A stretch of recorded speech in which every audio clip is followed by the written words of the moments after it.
السلام علیکم ورحمۃ اللہ وبرکاتہ۔ آج کے ہمارے درس حدیث کا ٹاپک ہے بیوی سے اچھا سلوک۔ اللہ کے رسول صلی اللہ علیہ وسلم نے فرمایا، دنیا کی سب چیزیں کچھ دن کا سامان ہے، اور اس سامان میں سب سے اچھی چیز وہ بیوی ہے جو نیک اور شوہر کے لیے بہتر ہو۔ عورت کے بارے میں عام رجحان یہ ہے کہ عورت ایک نفرت کے لائق چیز اور گناہ کی جڑ ہے۔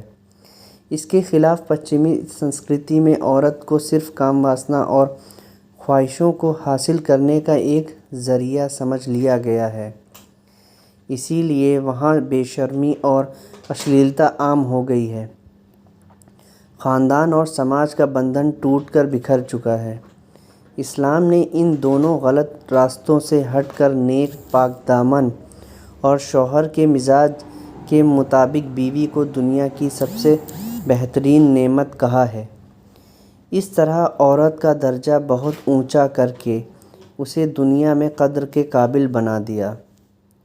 ایک دوسری حدیث میں نبی صلی اللہ علیہ وسلم نے فرمایا، عورت کے بارے میں اچھے سلوک کی وصیت قبول کرو، وہ پسلی سے بنی ہے، اور سب سے اونچی پسلی سب سے زیادہ ٹیڑھی ہوتی ہے۔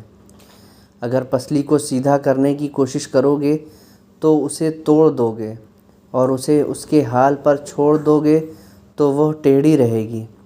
تو عورتوں کے بارے میں اچھے سلوک کی وصیت قبول کرو۔ اس حدیث کا مطلب یہ ہے کہ عورت کی فطرت پسلی کی طرح ہے۔ جس طرح پسلی فطری طور سے ٹیڑھی ہوتی ہے اور اس کا ٹیڑھا ہونا ہی صحیح ہے اور فائدہ مند ہے، وہ سیدھی نہیں ہو سکتی۔ سیدھی کی جائے گی تو ٹوٹ جائے گی اور بیکار ہو جائے گی۔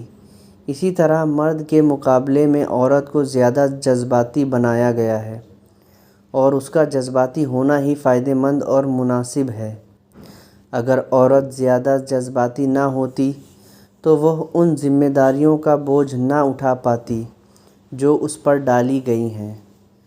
بچے کو دکھ جھیل کر 9 مہینے تک پیٹ میں رکھنا، پھر جان پر کھیل کر اسے جنم دینا، پھر سالوں تک اس کی پرورش میں بہت زیادہ پریشانی سہن کرنا، گھر کی دیکھ بھال، کام کاج اور شوہر کے ناز اٹھانے کے سلسلے میں مصیبتیں اٹھانا، یہ سب کام گہرے جذبات کے بنا ممکن نہیں، اور اپنے اسی جذبات کی وجہ سے وہ ٹھنڈے دل اور دماغ سے کم کام کر پاتی ہے۔ اس سے مرد کے لیے کچھ الجھنیں ضرور پیدا ہوتی ہیں، مگر یہ عورت کی فطرت خصوصیت ہے جسے بدلا نہیں جا سکتا۔ یہ چیز ایک پہلو سے بہت بڑی خوبی ہے اور ایک پہلو سے بہت بڑی کمزوری۔